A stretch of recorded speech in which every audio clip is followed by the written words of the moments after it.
Bienvenue dans cette nouvelle vidéo défi présentation. Alors pour moi, c'est vraiment un défi que de faire ces petites vidéos de présentation, surtout que je ne souhaite pas préparer en avance, je souhaite vraiment privilégier le spontané.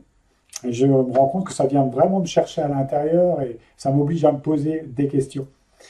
Et ça fait remonter aussi pas mal de choses émotionnellement, parce que le fait de parler de soi, ben, ça peut être une épreuve aussi. Pour moi, ça en est une, un petit peu.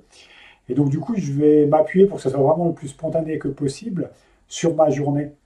Il faut savoir que je suis un passionné de jeux de société, les nouveaux jeux de société, les jeux modernes. Ça fait 2 3 ans que ça m'a pris. Je joue beaucoup en solo et j'aime beaucoup partager cette passion aussi.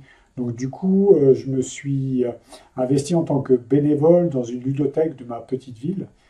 Donc, une ludothèque qui fonctionnait plus très bien, où il n'y avait plus trop de créneaux d'ouverture. Donc, en m'investissant dans cette structure, j'ai pu permettre à ce lieu de réouvrir un petit peu plus. Donc, j'interviens tous les mercredis après-midi de 14 heures à 16 heures où cette ludothèque, cet espace de jeu est ouvert au public, aux enfants, aux adultes.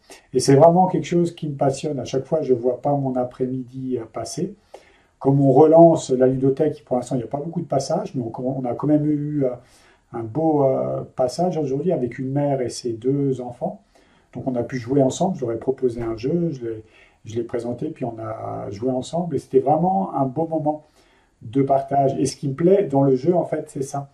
C'est partager, c'est une autre façon de retransmettre et de créer aussi une énergie collective, une énergie de groupe, où toutes les générations peuvent se retrouver, en fait. Adultes, enfants, parce qu'en fait, il n'y a pas beaucoup d'activités, quand on regarde bien, où on peut regrouper des âges différents. Et le jeu, pour ça, c'est vraiment excellent.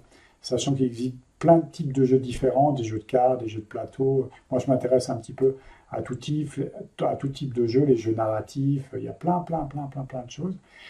Et là, j'ai fait un petit jeu de puzzle game. Hein. Donc, c'était vraiment un bon moment. Et moi, ce qui me tient vraiment à cœur, en fait, c'est le partage. Hein. Et je vais faire un lien avec le Qigong, vous allez comprendre pourquoi j'en viens là aussi. C'est partager ce qu'on sait, ce qu'on a acquis, et l'idée, c'est de le retransmettre. Voilà, c'est de donner le goût aux gens. Voilà, c'est surtout ça qui me plaît, que les familles puissent créer du lien entre elles d'une manière ludique.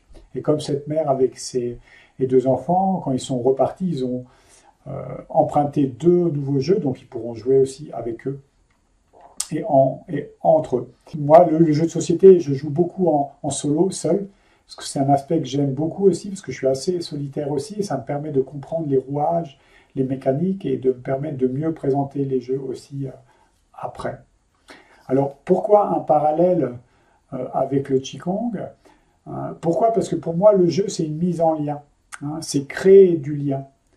Dans le Qigong, c'est ce qu'on fait. Quand vous regardez vraiment ultimement, on crée un lien d'abord en premier avec soi-même, avec notre corps, nos sensations, nos perceptions, notre énergie, on la reconnecte, ok. Mais également, on crée un lien autour de soi dans notre espace. On crée un espace, on crée une bulle autour de nous, on peut dire spatio-temporel. Et ça, c'est vraiment quelque chose qui est vraiment assez passionnant dans l'expérience en elle-même, parce que du coup, on crée un chi personnel, mais un chi collectif aussi, avec les gens et les personnes qui sont autour de nous quand on pratique, notamment en groupe. Ok. Donc voilà, créer du lien, et on sait qu'au niveau de la théorie du chi, on parle souvent d'un chi personnel et d'un chi de la nature. Et le fait de pratiquer dans cet état d'esprit-là, ça permet de créer du lien et des échanges. Parce que la pratique du Qigong, c'est une pratique d'hospitalité, c'est une pratique d'échange. Okay, où l'idée, c'est de faire communiquer notre énergie personnelle à l'énergie de l'univers, que cette énergie de l'univers vienne en contact avec notre chi personnel. Okay, donc voilà un lien. Donc je vous invite vraiment à pratiquer dans cet état d'esprit. Hein. C'est pour moi ce qui marque la différence entre le Qigong et les autres activités gymniques qui sont très bien, mais qui sont surtout reliées pour le corps, même si ça fait du bien à la tête, parce qu'on sécrète certaines substances dans le corps qui font qu'on se sent bien.